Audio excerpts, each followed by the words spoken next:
சொன்னாங்க, நீங்கள்லாம் வந்து அழகாக வந்து இந்த மாதிரி தான் நல்லா படிக்கணும் அப்படின்னு சொன்னாங்க. அதுக்கப்புறம் வந்து நாங்கள் இப்படிலாம் நான் ஏன்னா உட்கார்ந்துருக்கிய இப்படி தான் நாங்களும் வந்து உட்கார்ந்துருந்தோம், அதெல்லாம் எனக்கு வந்து ஸ்கூலில் படிக்கிற யாவெல்லாம் வந்துச்சு அப்படின்னு சொன்னாங்க. அதுக்கப்புறம் வந்து எவ்வளோதான் நம்ம தனியார் பள்ளியில் வந்து பணம் கட்டி படித்தாலுமே வந்து அரசு பள்ளியில் தான் நம்ம வந்து நிறைய விஷயங்கள்லாம் தெரிஞ்சுக்க முடியும் அப்படின்னு சொன்னாங்க. அதுக்கப்புறம் வந்து கார்த்திக் சார் வந்து சொன்னாங்க, நம்ம வந்து நம்ம அம்மா வந்து தனியார் பள்ளியில் வந்து கஷ்டப்பட்டு நம்ம அம்மா அப்பா வந்து படிக்க வைப்பாங்க. ஆனால் வந்து நம்ம படித்து முடிச்சோன்னா வந்து வெளிநாட்டுக்கு வேலைக்கு போயிடுவோம். அப்போலாம் நம்ம அம்மா அப்பா வந்து பார்த்துக்க யாருமே இருக்க மாட்டாங்க. அவங்க வந்து இது முக்கியமான ஏதாவது ஒரு இதாக இருந்தால் கூட எனக்கு வந்து இங்கே வந்து லீவ் கிடைக்கல, வர முடியாது அப்படின்னு சொல்லிடுவோம் அப்படின்னு சொன்னாங்க. அதுக்கப்புறம் வந்து சார் சொன்னாங்க, இந்த மாதிரி வந்து மரங்கள்லாம் வந்து நடணும் அப்படின்னு சொன்னாங்க. அதுக்கப்புறம் வந்து நம்ம வந்து இப்போ வறுமையில் இருக்கோம், நம்ம ஒரு வேளை வந்து பெரிய ஆள் ஆனதுக்கப்புறம் வந்து நம்மளை மாதிரி இருக்கவங்களுக்கு வந்து உதவி செய்யணும் அப்படின்னு சொன்னாங்க. அதுக்கப்புறம் வந்து சொன்னாங்க,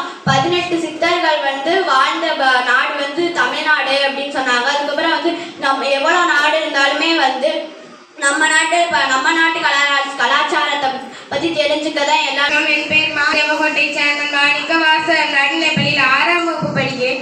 சார் சொல்லியிருந்தாங்க, நம்ம வந்து நம்ம கூட பேசிக்க முடியும் அப்படின்னு சொல்லியிருந்தாங்க.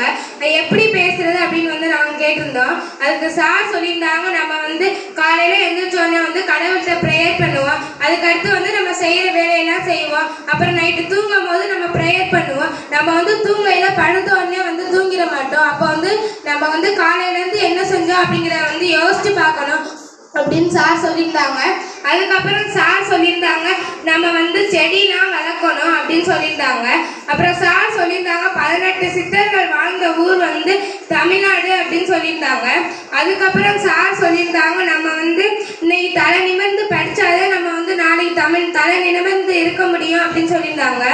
அதுக்கப்புறம் சார் சொல்லியிருந்தாங்க, நம்ம வந்து சொல்லியிருந்தாங்க நல்லா படிக்கணும்னு சொல்லியிருந்தாங்க. அப்புறம் வந்து இந்தியாவுக்கு வந்து நிறைய வெளிநாட்டில் இருந்து நிறைய பேர் வர்றதுக்கு காரணமே இந்தியாவில் வந்து மருத்துவ முறைகளை வந்து கற்றுக்கிறதுக்கு வந்து தான் வந்திருக்காங்க அப்படின்னு சொல்லியிருந்தாங்க.